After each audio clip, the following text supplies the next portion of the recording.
It's good evening, ma'am. First of all, we thank you for being here all through the festival. You are here from the right from the day one. The inspiration that you have given to us, the organizers of Kadamakduy International Film Festival, is huge.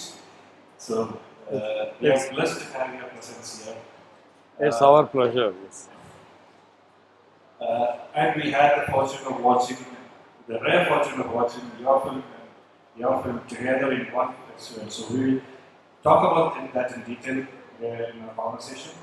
So to start with, when in a conversation that you had about Koormavatara, which was shown straight here yesterday, you said the criterion for you to choose a story or film is its dramatic content. So you need a dramatic content for the text to appeal to you so that you can create a cinematic version of it. And the reason you gave is it's how the Indian tradition of storytelling happens. I ask this question, I start the conversation with this question specifically because in the second edition of the AIDEM, the Kadamakduy International Film Festival, we had a short film competition. And there were some amazing films where the storytelling pattern was wrong. There was no coherent storyline. But the structure, the syntax of the film has been experimented. So do you think we still have that Indian tradition of storytelling motivating the filmmaker? And what is your experience? Uh, in India, we filmmakers, some of us, attempt to make films that appeal to the viewer through stories and through emotional impact. So that being the case, I wanted to, though I want to experiment with the form, I have not tried that much. Of course, my uh, construction of each film is quite different. I have deviated from simple storytelling to very complex, layered film narratives. But when I pick up a story for filming, these do not come into these do not come as a baffling one. What I do is I look at the story from three different angles. One is how this story resonates to the present socio-political turmoil. The second thing is, does it also have the capacity to transcend this contemporaneous to a universal? Third, how effectively I can bring that into my medium, that's cinema. Because I am of the opinion not all the stories can lend itself to cinematic adaptation. Because cinema has a different style of narration. So the certain films, I may not I may feel that this is not suitable for cinema. You may find it most you might find it's very suitable for cinema. So it depends on the maker. So considering these things, I pick up a story, how it is relevant to us, how it transcends the contemporary time, the present time, then how it is cinematically, how can it be cinematically rendered in my style of filmmaking. These are the things. When you come to specific selection of topics, uh, while going through the overview of your films, you have compared filmography. Recurrent motif in your films is the tendency to challenge the status quo. That starts right from your diploma film process, where the protagonist, the little boy, rebels against then when it comes to Kadastana, it's very obviously challenging of the stereotype. And Koormavatara, where, as you have said, the style is involved in many areas, but still it is challenging of the style. So, is that the politics of life? Yes, as you rightly pointed out, that's my politics. In fact, I don't want to endorse what is totally accepted, fully accepted in the society. On the other hand, I want to question what is taken as normal. So I try to see, make familiar unfamiliar, and in that process I am trying to make unfamiliar familiar to the audience.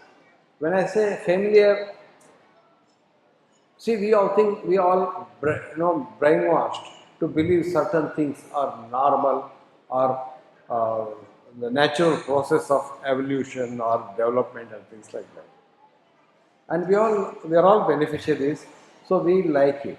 But we don't see the same thing from other perspective from people who are deprived of any benefits from that. So in that sense, when I look at that, the different narrative era, and I want to highlight that. That's why I say I try to make familiar unfamiliar. In the sense, if you think this is right, then I doubt. I make you realize it's not fully, it's not complete. There are certain lacunas which needs to be addressed.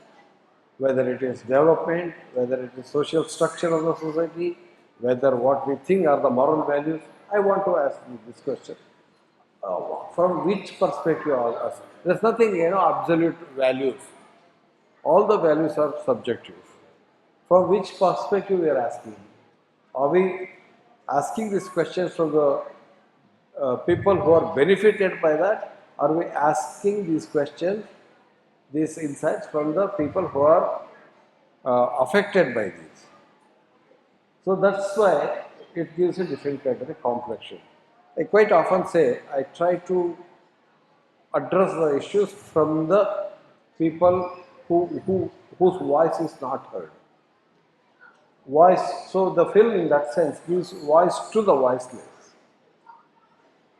This is something which I think serious art should attempt to do. We don't attempt to endorse the views of the state or endorse the views of the majority of the community of the society. Would like to see it from the other perspective so that you get both the perspective of the film. It's like, if you simply look at a building from outside, you don't buy the house or you don't rent it out, take it on rent. You also want to get in and see how the structure is beneficial. But most of the time, people who advocate this new techniques and new things, they look at it from outside. I want people to realize how it's affecting the smaller people who are affected by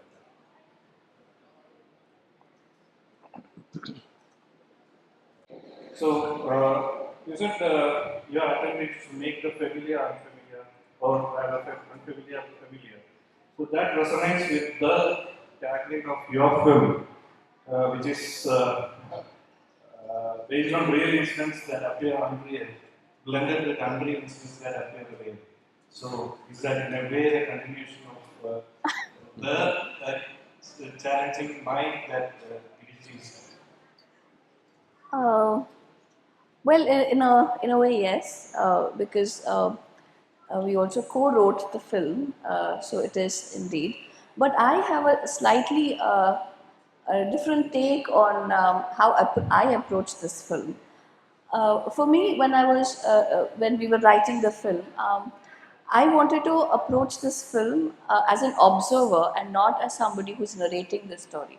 So when you're watching the film, you see that I, as a director, I'm letting the story unfold, and I'm only observing the whole thing unfolding. There is no a lot of we have used minimal music. We're not manipulating, not emphasizing on anything, thereby creating that distance from the audience and the character. The film was also designed that way, where the film we have not used a single narrative. We have broken the narrative and used I used the interview bits to create that distancing from the audience and the character. So that is my right now. I'm exploring that. I wouldn't say my style. This is the first film. I'm exploring my cinematic journey like that. So, when you mentioned about co-writing the film, uh, in one of the interviews you said that he said this is not the film that he had in mind when after watching the first cut of the film, and that he did not speak to you for a day, saying that the film had so much of influence on you. That was your comment. So we would like to hear from you. What was the impact you had after watching the first cut of the film? Uh, well, I didn't speak to her for a day because the idioms that she uses are quite new to me. This is not my kind of film, but I have a great respect for such kind of films, where, as she rightly pointed, the story unravels itself, and it doesn't tell you the story, but it wants you to get involved and experience the story. Which is, there's a slight difference between how I make the film or how I. So I had liked the film so much that I didn't speak to her for one day, because I was trying to internalize it and find where is the strength of the film, where it could have been different, and such things. Right? It really needed some time for me to introspect on it. See, very often, we think cinema is something we can access it in one viewing. That's not, I don't agree with that. It's like poetry, you may not get it in one reading, but on the successive reading, you find different meanings. I want to understand what is it that makes that experience unique, whether it is the form, whether it is the construction, whether it is the characterization, or whether it is the plot. Or am I being manipulated, or am I being asked to get involved? So these are some of the concerns with which I approach the film. So whenever I see the film, I won't react for the first day itself. So I need some time, because I must first understand my experience and then interpret it and then see what is the meaning of the film. Again, you chose a very unorthodox theme. You dare to challenge social stereotype where you speak about gender. So my question is, from where did you find the strength to venture in the direction when you have somebody like Girish at home who has only maybe Satyendra and Uttadevas with more number of Swarna Kamals. He has got 4 along with Murals, and Satyendra has got 6 and Uttadevas has got 5. So he is there. So from where did you get the strength to think about such a non subject? Uh, how I chose the subject has a very interesting and a slightly long answer. When I was studying in LV Prasad, Chennai, as a part of the course, I had to make a documentary. And with various subjects, we were toying with the various subjects for documentary and things like that. We started shooting a trans person. While we were shooting her, I noticed that her journey into becoming a trans person was very performative for me. Her understanding of gender, her understanding of the binary equations were very performative. And I came back home and I was discussing this with my father and Mr. Gopal Krishnapai, that how, while I was making this documentary, I discovered this. Because all that she was talking about in her journey as a woman, I was far from that, or very new to me. And that's when Gopal Krishnapai and Papa suggested that he had written a story which is very similar on these lines. And then we read the story, and I liked it very much, and I decided to make this. How did I get that strength to make it? I think at one point it is also a childish arrogance that I went for the flow. I never asked myself that. I never asked anything. I must also give that credit to my father for bringing us up so uh, liberal, as in me and my brother. When I say we were always our person. You know, like we were an individual in our.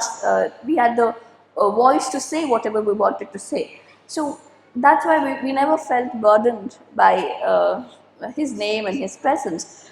Even while writing the film, they gave me that space to express myself. Or I was writing with the stalwarts like Papa and Gopal Krishna Pai, who's also won National Award for script writing. But there I was, an absolute new person, first time an amateur writing. But they gave me that space to express myself. So, yeah, that's how this whole thing came about. Your film, Koormavatara, just screened here yesterday. Koormavatara speaks about the transformation of a man from within after he is chosen to play the character of Gandhi. He's a government employee about to retire. Suddenly, somebody, a filmmaker, played by Anand, he finds that there's this striking resemblance with Gandhi, Kasar's Gandhi. Once he started making Gandhi, he started to realize Gandhi. So that imagery of Gandhi is so beautifully expressed here in a way that that's how Gandhi needs to be interpreted in contemporary times, not as a statue or as a name of a road in the city, a busy road in the city. But we, every one of us, need to internalize it. So the film, what I found in that film is it's a two-way track. One, the character Anand realizes what Gandhi means and he starts to change. Second, the audience starts to connect with Gandhi in a new way.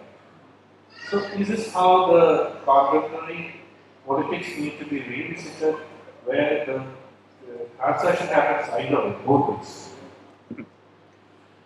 Unfortunately, when we talk about Gandhi, we limit ourselves to Gandhi the person. But Gandhi the person dead and gone long ago. What we should discuss is the Gandhian ideas. Only when we are talking about Gandhian ideas, then we know the relevance of not the Gandhi the man, but the Gandhi the idea. My attempt was to project Gandhi the idea as a notion, Gandhian ideas. That's why I call him, it's a Gandhian, it's not a film about Gandhi, but it is a film about Gandhian ideas. Unfortunately, we somehow tend to make this mistake of confusing the man with the ideas. We are more interested in understanding the man and his weakness is understanding Allah. So I did want to make a documentary or biographical film on Gandhi, but I was looking for something in which I can critically look at Gandhian values, how relevant it is. That's when I read this novel, this short story by Dr. Koormavatara called Koormavatara. In Koormavatara, the question that we ask, what can be the Kurma of present day time? Kurma is the second avatar of Vishnu who uplifts the sinking Mandara Parvata when they were churning the Mandara Parvata.